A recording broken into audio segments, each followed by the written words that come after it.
Capítulo 7, verso 1, dice la Escritura, es un pasaje muy conocido: pero los hijos de Israel transgredieron con respecto al anatema.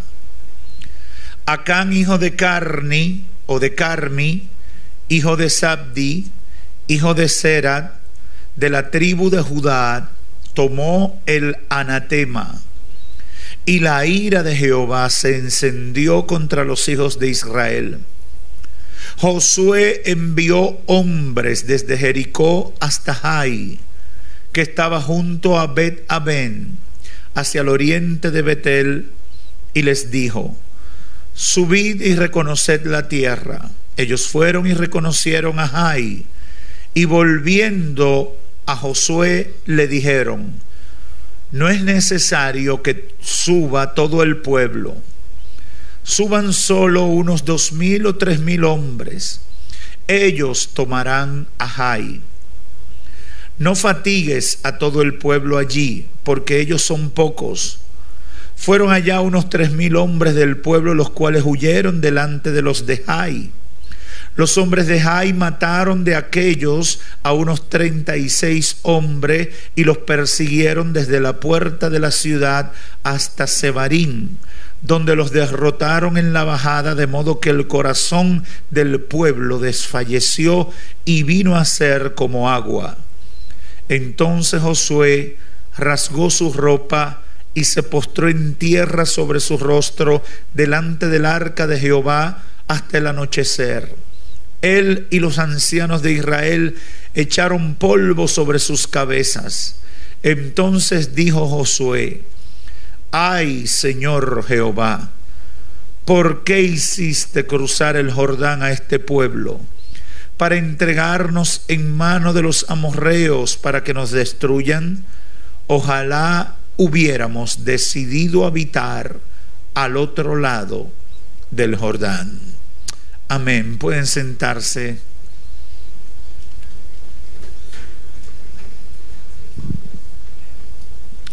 Gloria a Dios. Quiero hablar con el tema crisis de conciencia en relación al pecado. Esta mañana estuve hablando de los efectos o el peso del pecado, lo que siente la gente cuando peca y cuando vive permanentemente violando las leyes y principios de Dios. Hice referencia al efecto de la falta de paz mental, al efecto de la vergüenza y la culpa, de la esclavitud y la maldición en que viven los seres humanos cuando están en falta delante del Señor. Estar en falta delante de Dios, vivir en lo que la Biblia define como pecado, produce todos estos efectos en nuestras vidas. Y eso no se quita con aspirina, eso no se quita con anfetaminas, tampoco se quita con leyes indulgentes, ni con sociedades libertinas, sino que se quita con el perdón de nuestros pecados, con el perdón de nuestras faltas por parte del Señor. Cuando quebrantados venimos delante del Señor, humildemente le pedimos que nos quite esa maldición sobre nuestras vidas. Yo no sé cuántos de los que están aquí pueden testificar de que cuando dieron el paso de fe y decidieron entregarle su vida a Cristo, sintieron que le quitaron una carga. Porque el pecado pesa y también pisa. El pecado causa pesar en nosotros. No tenemos que haberlo dado a conocer, pero Cuando pecamos sentimos el peso de la culpa por haberle fallado a Dios. Y todo el que me esté escuchando lo sabe. Sentimos como que algo ha caído sobre nosotros que nos lleva a cambiar el semblante, que nos lleva a sentirnos diferente, a sentir pesadez. A veces hasta encorvados caminamos porque no aguantamos el peso que sentimos.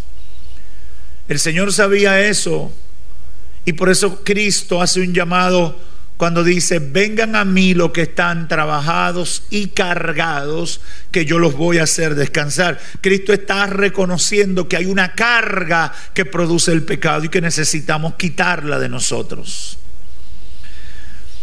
Ahora, en esta oportunidad yo quiero tratar un tema relacionado con el anterior, y tiene que ver con lo que hemos llamado crisis de conciencia en relación con el pecado. Y tengo la seguridad de que muchas personas están en rebeldía, quizás en confusión, y otros están frustrados por las cosas que están pasando en su vida, creyendo que de alguna manera no hay razón para que Dios permita que pasen determinadas situaciones en su vida.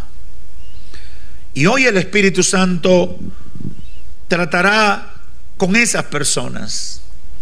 No tengo duda de que el Espíritu de Dios me ha dado esta palabra para que muchos puedan salir de ese estado, para que se levanten y puedan alcanzar la victoria en Dios, porque ese es el propósito de Dios.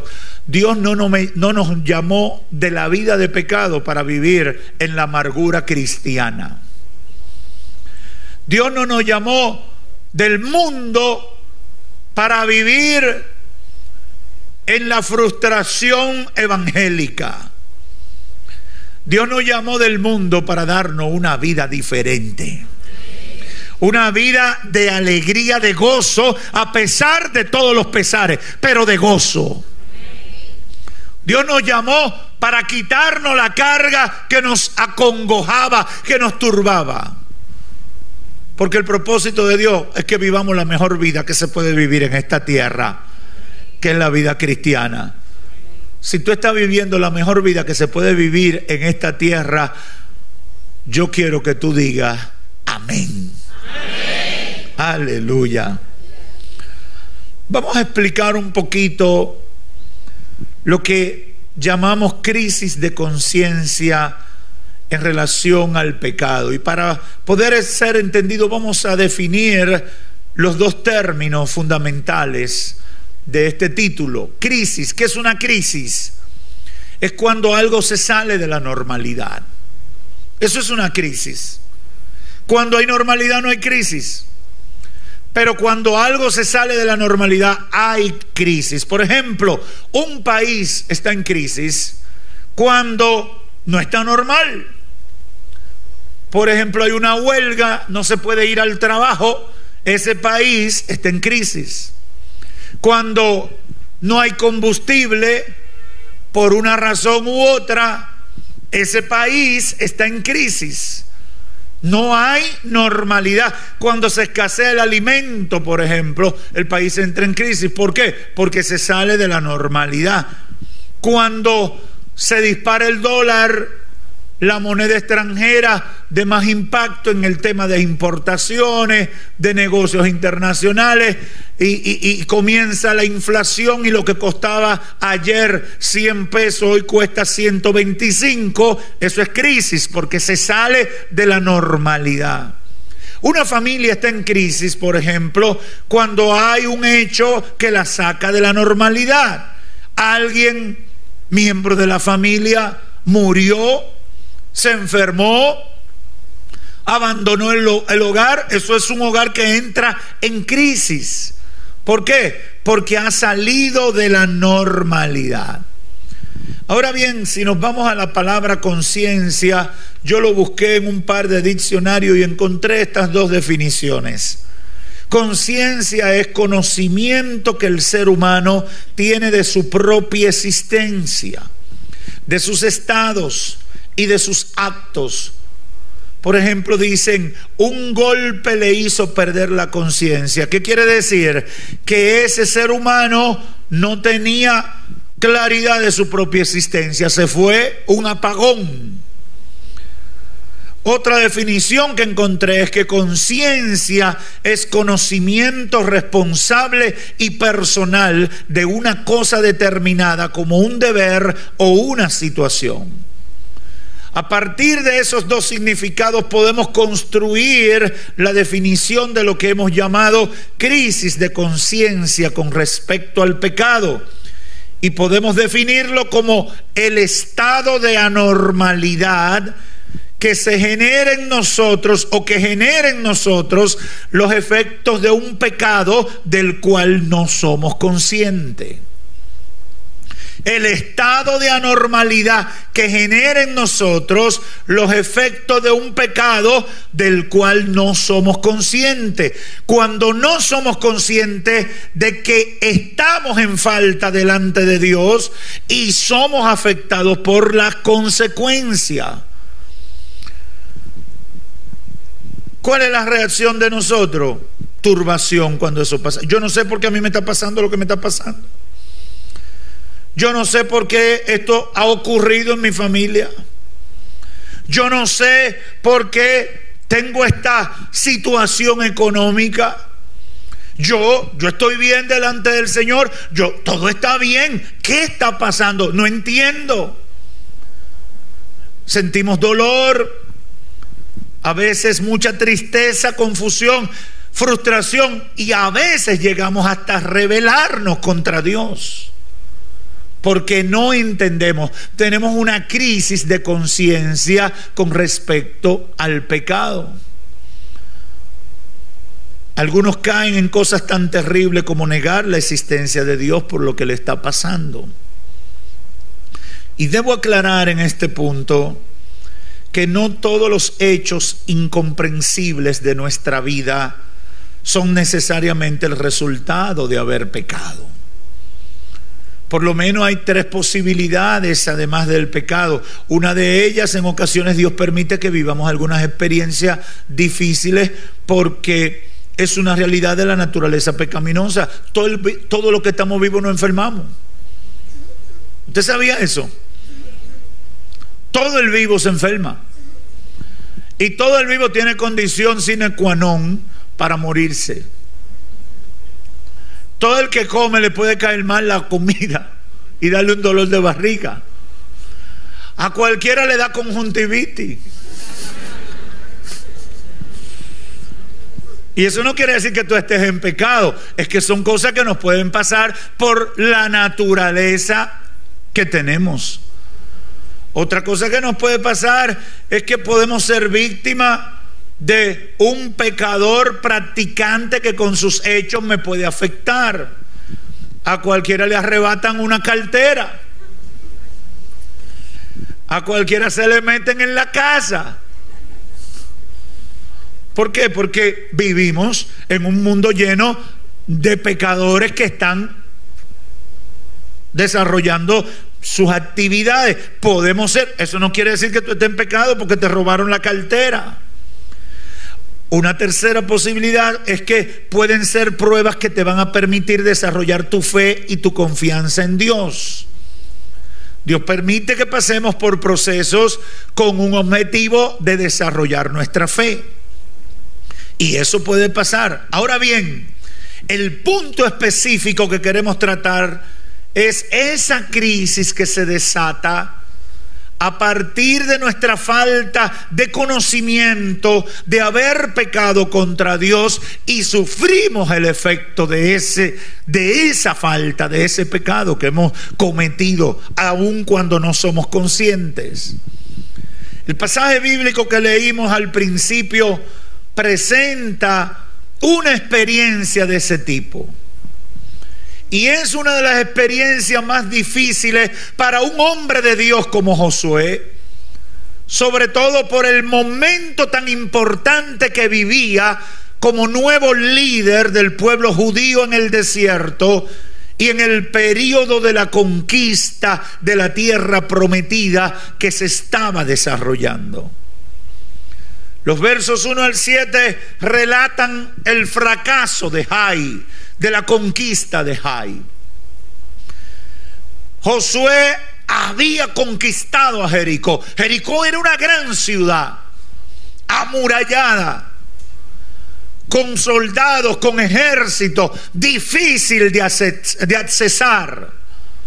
Y Dios, en un acto sobrenatural, le da la victoria. Rodean la ciudad, marchan alrededor de la ciudad, y el séptimo día, en la séptima vuelta, las murallas de Jericó se vienen abajo y Dios le entrega victorioso ese pueblo a Josué.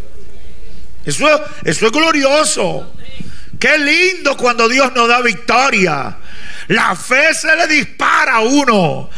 El medidor de fe se va al máximo. ¡Wow! ¡Gloria a Dios! ¡Aleluya! Ahí estamos bien. ¿Y qué pasa? En ese ambiente dijeron, ¿quién sigue? ¿Cuál es el próximo? Porque esto es para rápido. El Señor está con nosotros.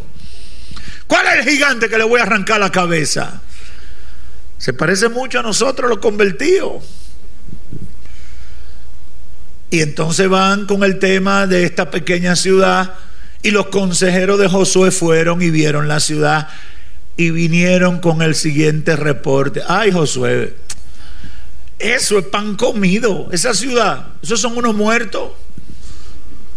Josué envió a hombres que fueron allá y reconocieron la tierra, y volviendo, dice el verso 3, le dijeron, no hombre, no lleve todo el ejército para allá. No hombre, no fatigues al pueblo, ve solo con 2 o 3 mil hombres, que eso se resuelve fácil. Fueron 3,000 hombres y salieron huyendo despavoridos porque le dieron una pela de calzón quitado. Le mataron unos 40 hombres y los otros salieron avergonzados, humillados por ese pueblecito insignificante que no tenía ningún rango frente a la victoria que Dios anteriormente le había dado.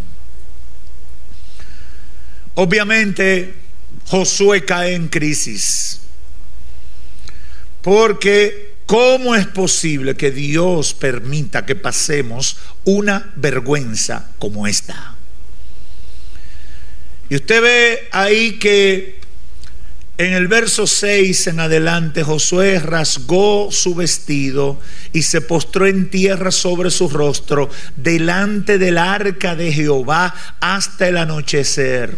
Él y los ancianos de Israel, todo el liderazgo de Israel viene delante de la presencia de Dios frustrados, tristes, cabizbajos. ¿Cómo nos pasó esto, Señor? Y esta vergüenza. ¿Cómo tú permites que pasemos una vergüenza como esta? Caen delante del Señor y vienen con un ay Señor Jehová. Y comienzan los por qué. ¿Por qué hiciste cruzar a este pueblo? Y en ese por qué usted puede meter una lista grande de esos por qué que salen en medio de la frustración y del dolor, porque las cosas se salieron de control y perdimos la oportunidad, fracasamos, las cosas no salieron mal. Los por qué salen solos. ¿Por qué, Señor, si vamos a pasar esta vergüenza, tú no nos dejaste de aquel lado? ¿Por qué, Señor? ¿Por qué dejaste que viniéramos para entregarnos en manos de los amorreos? Esos feos. ¿Por qué permitiste que nos destruyan? Y aquí viene el error más común. Ojalá hubiéramos decidido habitar al otro lado. Ojalá no te hubiéramos obedecido, lo que está diciendo eso. Ojalá me hubiera quedado como yo estaba antes.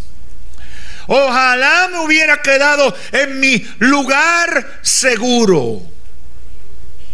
Y eso es terrible. Eso es terrible. Pero es común y corriente entre nosotros los seres humanos. ¿Cuál era el pensamiento lógico de los judíos y probablemente del mismo Josué? Número uno, que ese enemigo no tenía rango para Josué y el pueblo judío después de lo que pasó en Jericó. Número dos, debió ser pan comido para gente que estaba conectada con Dios y era el pueblo de la promesa. Número tres, fue muy vergonzoso perder de esa manera ante gente tan insignificante, afectando la reputación frente a las otras naciones. Número cuatro, ellos no tenían ninguna evidencia visible o conocida de haber pecado contra Dios, por lo que nada de eso debió pasar. Pudiéramos seguir argumentando. Josué viene delante de Dios sorprendido, turbado, confundido por el fracaso y se quiebra delante de Dios buscando respuesta a lo que le ha pasado. Y eso es lo que yo llamo crisis de conciencia. Estoy en una situación que no entiendo, pero ni siquiera sé por qué me pasa. Estoy en una derrota evidente, pero no tengo idea de cuál es el problema. Hay una contradicción. Soy un hombre de Dios, pero tengo que experimentar el polvo de la derrota en una circunstancia que no entiendo por qué. Él no tenía conocimiento de que algo estuviera mal. Para Josué todo estaba bien y viene con una actitud que se describe. ¿Por qué, Señor? ¿Por qué? Hermanos y amigos, quiero decirle algo. Muchas veces esa pregunta es necia, porque nosotros sabemos la pata que hemos metido. Muchas veces esa pregunta es necia. Pero también creo que muchas veces esa pregunta es sincera por la crisis que tenemos al no conocer lo que está pasando. La respuesta de Dios no se hizo esperar para Josué y Dios le responde en el verso 10. Jehová dijo a Josué: levántate de ahí. ¿Por qué te postras así sobre tu rostro? Israel ha pecado. Israel ha pecado.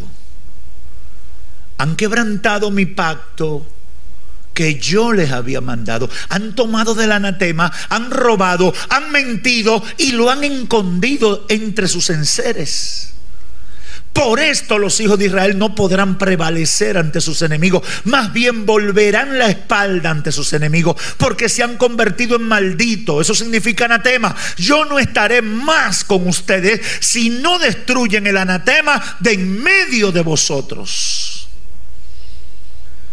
Toda esa crisis en Josué tenía una sola razón: Israel había pecado, desobedeció el mandamiento de Dios al tomar cosas de Jericó, la ciudad que antes habían conquistado, y Dios le dijo: no tomen nada. Pero había un hombre llamado Acán que tomó un manto babilónico costoso, lo escondió como botín personal, violando la orden de Dios de no tomar nada de ese pueblo, porque se convertirían en malditos para él. Ahora bien, usted dirá: pero pastor, eso fue Acán solo.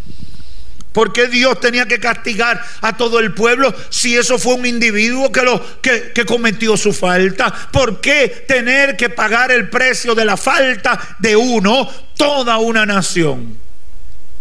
Déjeme decirle, yo también pensaba eso antes y me preocupaba por eso, pero una de las cosas que el Espíritu Santo me ha hecho entender es que seguro que los que estaban con Acán se dieron cuenta de lo que él hizo. Seguro lo supieron. Los que andaban con Acán se dieron cuenta, porque el manto babilónico no era un trapito que me lo metí en el bolsillo. Era una alfombrota grande que probablemente se necesitó ayuda para cargarlo, envolverlo, y de repente que tú andas con un paquete y no pasó nada. ¿Cómo que no pasó nada? Seguro que lo supieron los que andaban con él. Probablemente su familia llegó a Acán con el paquete y la mujer le dijo: negro, ¿y qué tú traes ahí? Es un regalo, mi amor. Pero no hable de eso, porque no quiero que Josué se entere. Y tú sabes que el Señor tiene muchas formas de bendecirnos. Sí, porque lo espiritualizamos. El Señor abre puertas donde no hay, espiritualizando lo que estamos haciendo mal. Lo cierto es que probablemente también sus vecinos se dieron cuenta. Vecina, qué bonito estaba eso que usted tendió ahí en el patio. No, cállense, que Josué no debe enterarse de eso, porque todavía se lo estamos poniendo en conocimiento, pero todavía no ha llegado el momento, porque Josué está muy ocupado. Porque la gente, cuando no quiere decirle algo al hombre de Dios, dice que está muy ocupado. Eso vive diciendo la gente de esta iglesia: el pastor está muy ocupado. Alábalo ahora.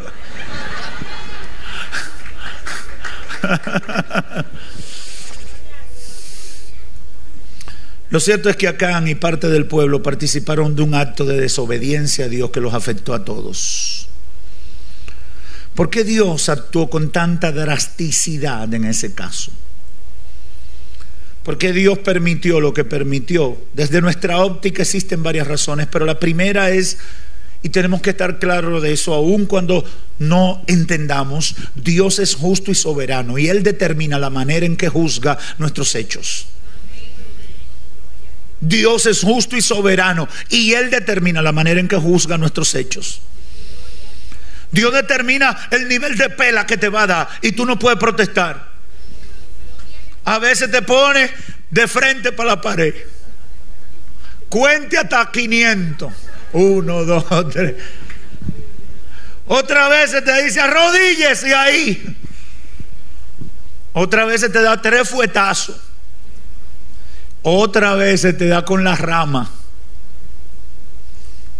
Él determina la manera en que debe corregirte. Y por eso yo les recomiendo a todo el mundo: no invente con Dios. Dios es justo y es soberano, y Él determina la manera en que nos juzga y nos castiga, y está bien como Él lo haga. Si te puso a contar hasta 1000, está bien que te puso a contar hasta 1000. Si te puso de frente a la pared, está bien. Si te dio correazo, está bien, porque Él es justo y es soberano. ¿Alguien tiene alguna objeción a eso?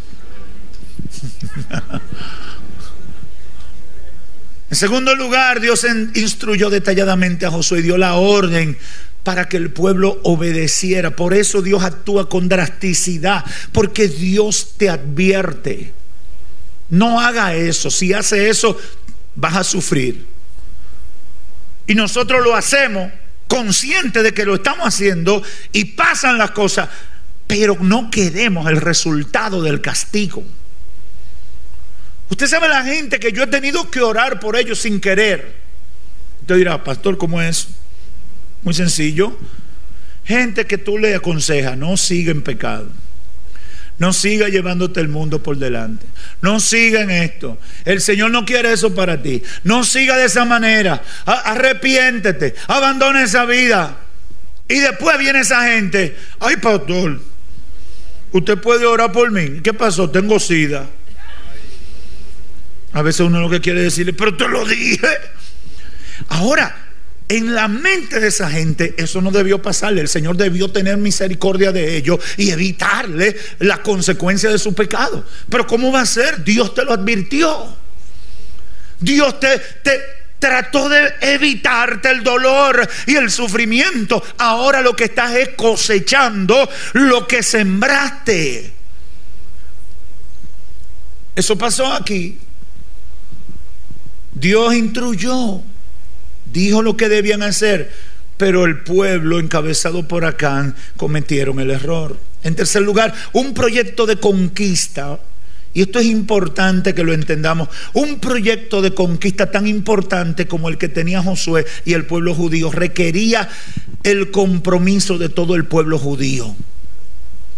Lo que Dios estaba haciendo con ellos requería seriedad de todo el pueblo. Para Dios hacer grandes cosas con un equipo, con un pueblo, con una familia, necesita que esa gente esté enfocado. No era para Josué la bendición que Dios le estaba entregando.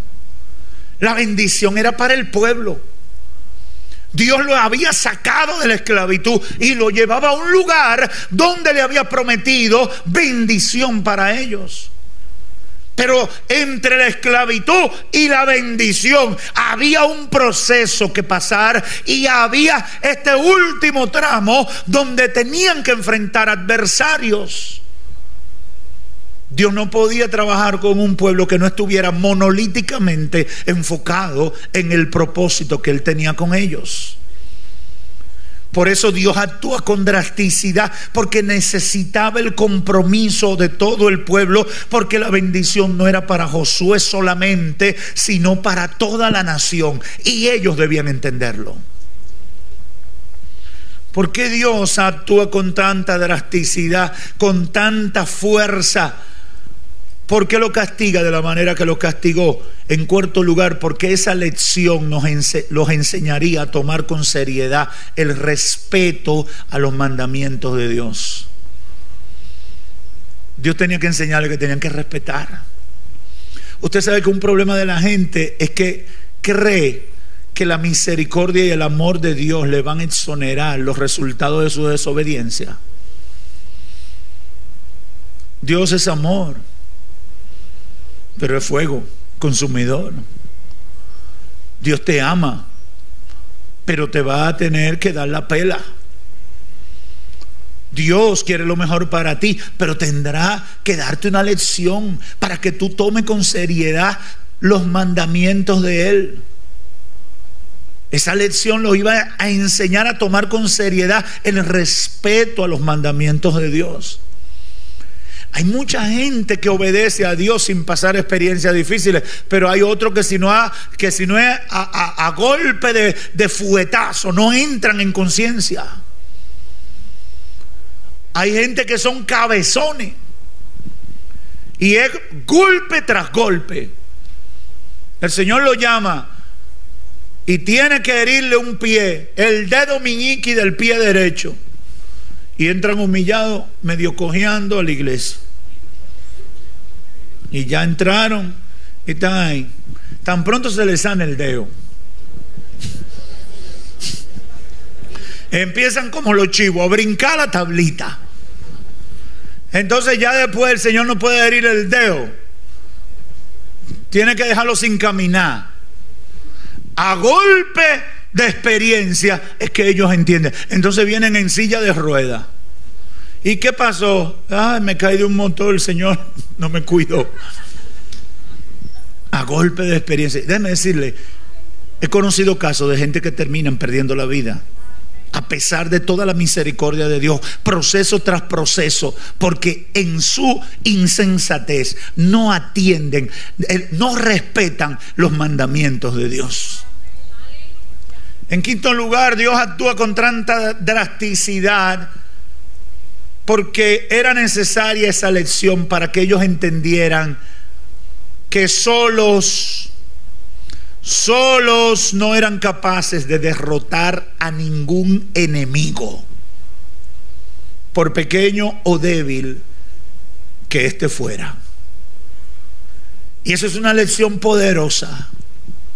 Ellos tenían que aprender algo que todos tenemos que aprender, que dependían de Dios para derrotar a los enemigos, pequeños y grandes. A veces oramos para que se nos quite un dolor de cabeza, pero no oramos para que el Señor nos sane de una enfermedad importante. A veces oramos por una situación pequeña y manejable, pero no oramos ni dependemos de Dios cuando tenemos que enfrentar.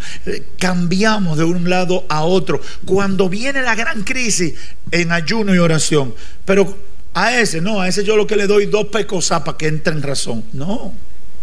Como quiera, en todas las circunstancias, enemigo grande y enemigo chiquito, tienes que clamar a Dios. Enemigo grande y enemigo chiquito, tienes que pedir la dirección de Dios. Situación grande y situación chiquita, tienes que saber que tú dependes de Dios para manejar exitosamente lo que está pasando. Yo no sé si hay alguien aquí entendiéndome. Tú tienes que entender que tú dependes de Dios. Hay enemigos que uno se lo puede comer y aplastarlo. Tú dices, ese lo resuelvo yo. No tengo que orar y ayunar para yo enfrentarlo. Y te vas tú solo. Y cuando viene a ver, el Señor permite que te avergüencen. Porque confiaste en tu fuerza. Confiaste en tu capacidad. Te separaste de Dios para enfrentar esa situación. Y cuando Dios nos deja solo, el diablo nos avergüenza. Hermano, en toda circunstancia, enfréntelo dependiendo de Dios. En todos los problemas, enfrente la situación dependiendo de Dios. Señor, contigo yo voy. El enemigo grande, el enemigo chiquito, el enemigo mediano o como sea, contigo es que yo voy a enfrentar esta situación. Pase lo que pase, contigo yo lo enfrento. Esa expresión del verso 5 y 6 de los comisionados por Josué revela que había una tendencia a la autosuficiencia, y eso es peligroso. Eso puede acabar con nuestras vidas. A Satanás le gusta. Por eso hay gente que dice, ¿y para qué abriendo los cielos? Yo no tengo ningún problema, ya yo no tengo que orar. No, en cualquier tiempo es bueno orar. En cualquier temporada es bueno la búsqueda de Dios. No espere una crisis, no espere un problema, no espere una enfermedad. En tiempos de buena cosa, de buena cosecha, de buena temporada, es bueno orar. Siempre es bueno buscar de Dios. Siempre es bueno estar en la presencia del Señor. No hay enemigo chiquito. Israel tenía que entenderlo. Ellos no eran capaces de derrotar a sus enemigos, no importa si eran pequeños o débiles, si se iban solos. Ellos tenían la necesidad de aprender que dependían de Dios para derrotar a los enemigos. Quiero concluir con un par de ideas en esta hora. Número 1, muchas personas que están aquí o escuchándonos por los medios están posiblemente experimentando alguna crisis de conciencia similar a Josué con respecto al pecado. Y cuando yo meditaba en lo que el Espíritu Santo había puesto en mi corazón, vinieron a mi mente muchas situaciones que a veces uno escucha, que a veces uno se entera.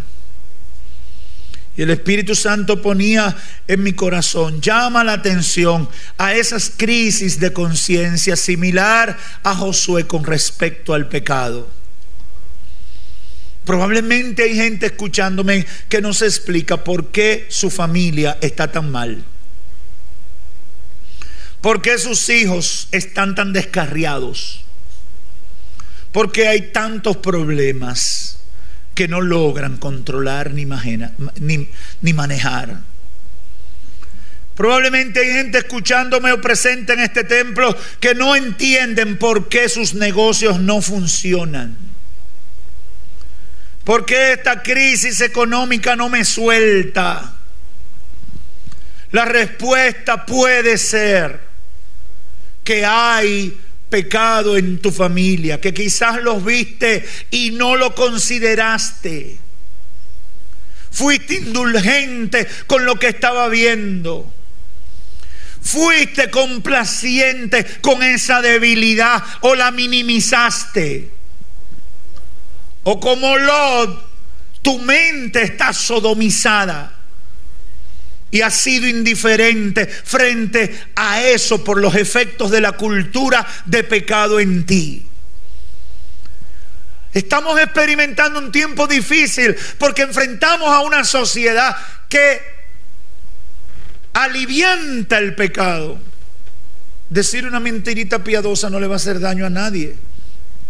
Y tú el primer día la dices y después de ser tan cristiano y tan comprometido con Dios, empiezas a hablar mentiras porque el Señor sabe que no es con mala intención, pero es porque el mundo te ha enseñado que hablar mentiras piadosas, entre comillas, no es malo. Pero el problema es que delante de Dios, sea piadosa o no sea piadosa, Dios no consiente la mentira.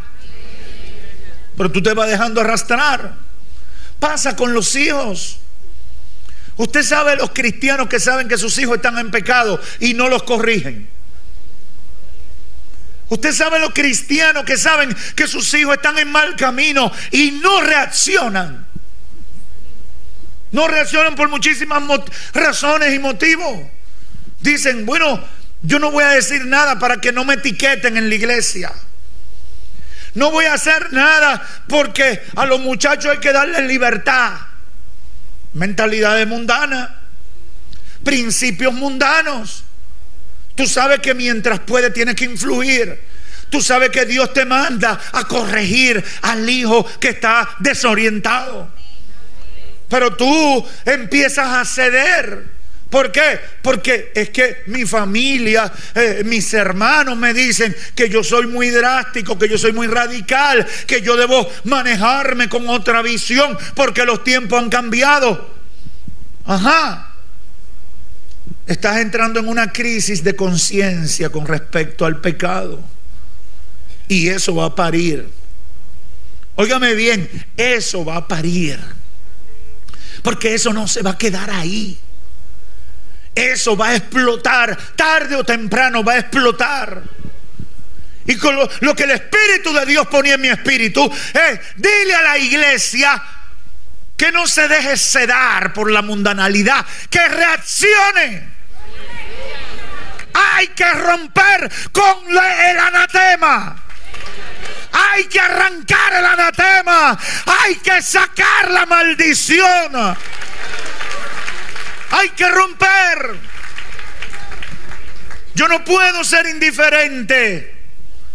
Yo no puedo amilanarme.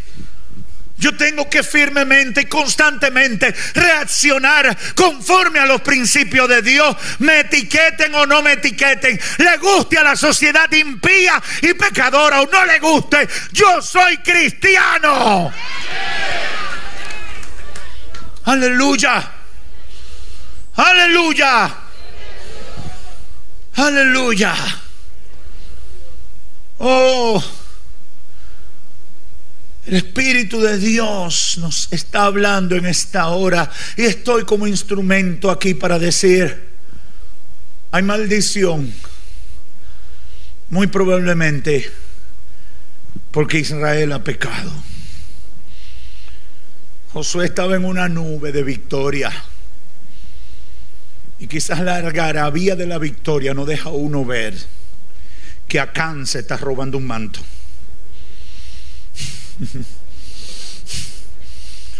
¿Usted está entendiendo? La algarabía de la victoria de Jericó no me permite ver que Acán se está robando un manto y está metiendo la mano. Esas son cosas, muchachos, de muchachos.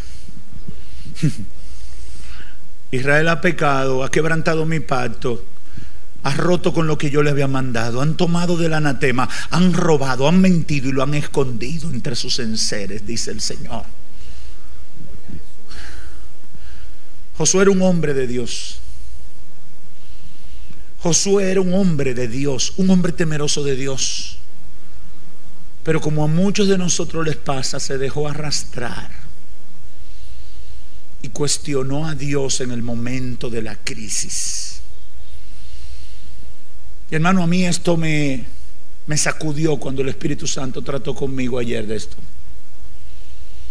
Porque aún siendo uno un hombre, una mujer de Dios, uno se deja arrastrar a cuestionar a Dios cuando llega la crisis. Josué era un hombre de Dios, pero cayó en ese error tan grave como esa falta de conciencia con respecto al pecado. Hermano, le digo en el nombre de Jesús, no cuestionemos a Dios. Nosotros podemos no entender lo que está pasando, pero no cuestionemos a Dios. Nosotros podemos estar turbados porque no entendemos por qué este proceso se está desarrollando en mi vida o alrededor de mi vida. Pero no cuestionemos a Dios. No pongamos en duda el amor de Dios. No pongamos en duda los planes de Dios para nuestra vida. No lo ponga en duda. Mejor dile: no entiendo, Señor. Estoy turbado porque no entiendo. Ayúdame, yo sé que lo que tú tienes para mí es bueno. No entiendo este proceso, me estoy volviendo loco, me hundo, pero no entiendo, ayúdame. No te quiero fallar. Aleluya, aleluya, aleluya. No cuestionemos a Dios. Creo que lo más sensato en medio de la turbación, al no comprender lo que pasa, es decirle: muéstrame si hay falta que yo haya cometido y que ha ofendido tu santidad. Eso fue lo que dijo el salmista David en el Salmo 26. Hazme justicia, oh Jehová, porque yo en mi integridad he andado. Asimismo he confiado. No vacilaré. Examíname, oh Jehová, y pruébame. Purifica mi conciencia y mi corazón. Y también el Salmo 139, 23 dice otras palabras similares: examíname, oh Dios, y conoce mi corazón. Pruébame y conoce mis pensamientos. Mira a ver si hay en mi camino de perversidad y guíame por el camino eterno. Usted sabe qué es lo que está diciendo el salmista: Señor, algo aquí está mal, pero yo me creo que estoy muy bien. Así que necesito que haga un QC. ¿Usted sabe lo que es un QC? Un Quality Control.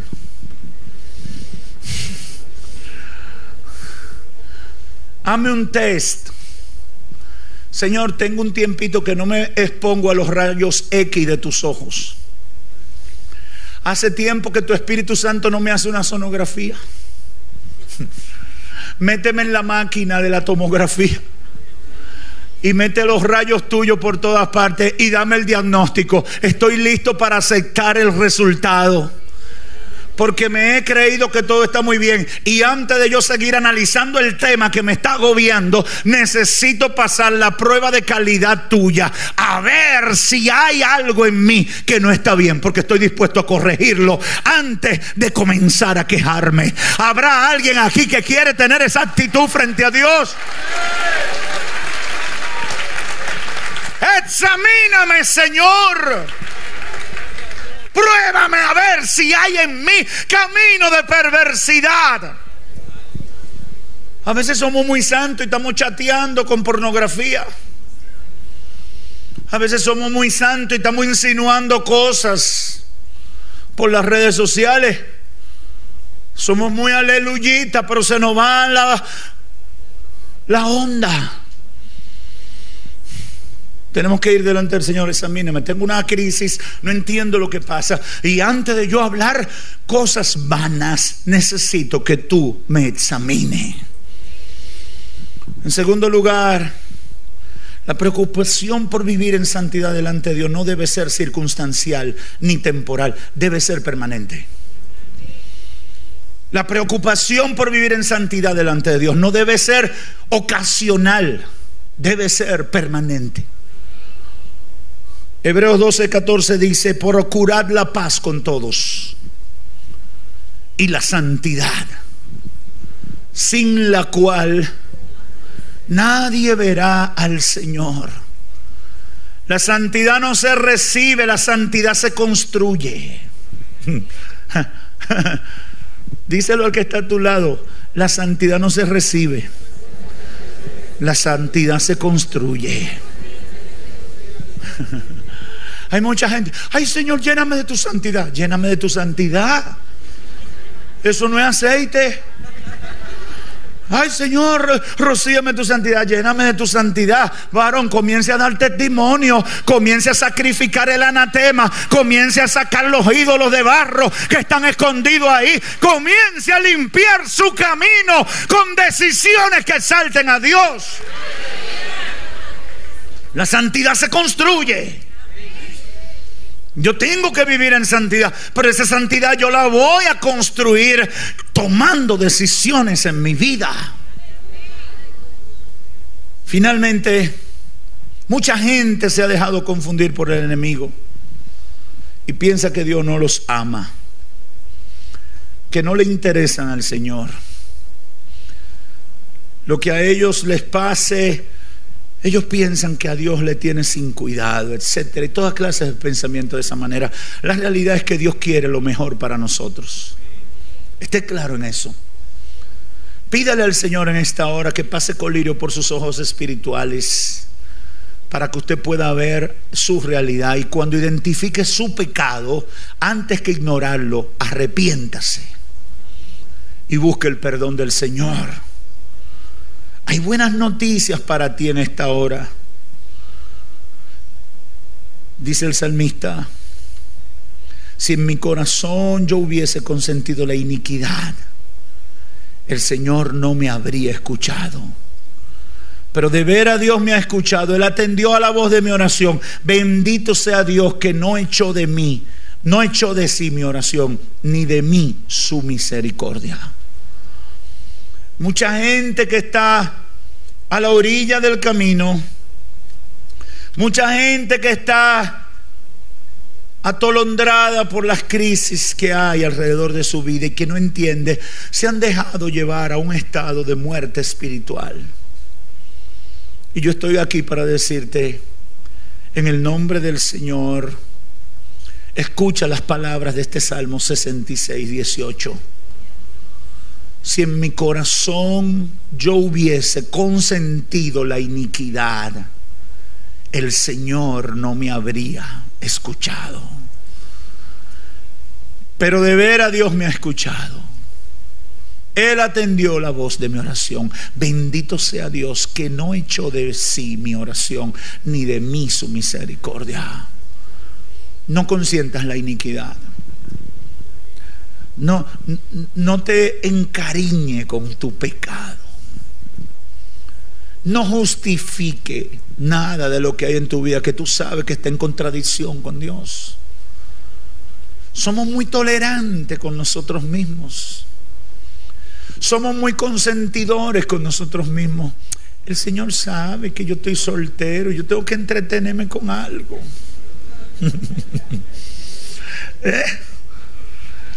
El Señor sabe, para yo estar contaminándome en la calle, me contamino aquí en mi casita, donde no le hago daño a ningún hermano. Yo solito aquí, yo y mi televisión, o mi tablet y mi celular. El Señor sabe que yo tengo mis necesidades. Aló.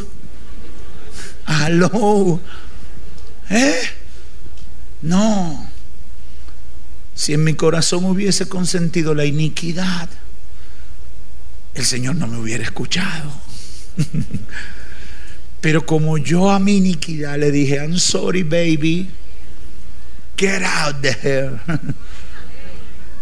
véteme de aquí, rompí contigo, entonces el Señor te escucha y saque el anatema de tu vida.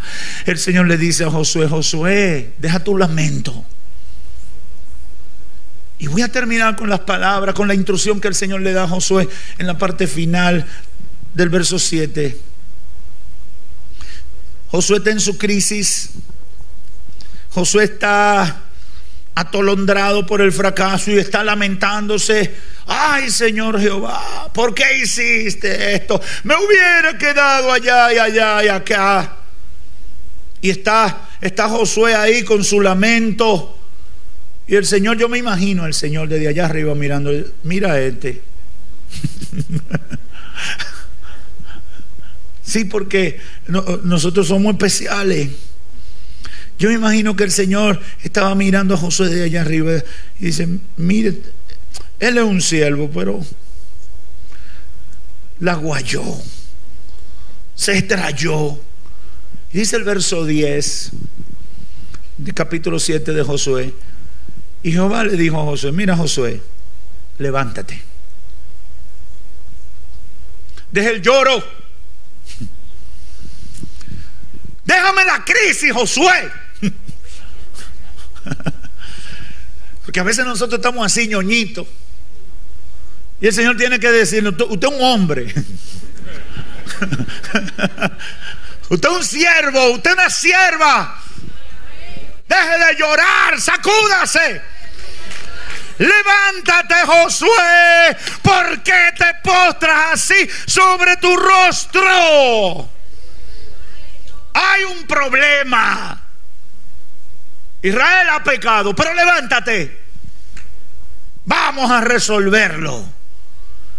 Yo le dije lo que había que hacer. Levántate, verso 13, santifica al pueblo. Aleluya. Oh, porque el pecado se rompe con la santificación. El pecado, los efectos del pecado se terminan cuando nos metemos con Dios. Los efectos del pecado desaparecen cuando se confiesa, se humilla y se busca el perdón de Dios. Santifica al pueblo, Josué, déjate el lamento, levántate, santifica y dile: santificaos para mañana, porque Jehová, Dios de Israel, dice así: anatema hay en medio de ustedes, y no podrán hacer frente hasta que hayáis quitado el anatema de en medio de vosotros. Óiganme, levántense, porque Dios quiere terminar lo que ha comenzado. Dios quería terminar lo que había comenzado. Dios no quiere que se quede la historia en tu derrota. Hoy el Señor puede comenzar a restaurar lo que se ha dañado. Sométete, dile: Señor, examíname lo que sea, sácalo, que hoy lo crucifico. Porque esta gloria que tú comenzaste en Jericó tiene que terminar en la tierra prometida, libre de mis enemigos, libre hasta la victoria total. Yo no sé si aquí hay gente que quiere llegar hasta la victoria total. No hay victoria a medias para la gente de Dios. Dios quiere victoria total. Hay victoria total para ti. Hasta que tú no tengas toda la victoria, no se ha terminado el juego. Dios no va a terminar. Dios no se rinde. No te rindas tú. Levántate, deja de llorar, porque hay una victoria que conquistar. Hay una promesa que no se ha cumplido. Hay una promesa que tiene que cumplirse. Iglesia, esa está la victoria total. Que Dios te bendiga.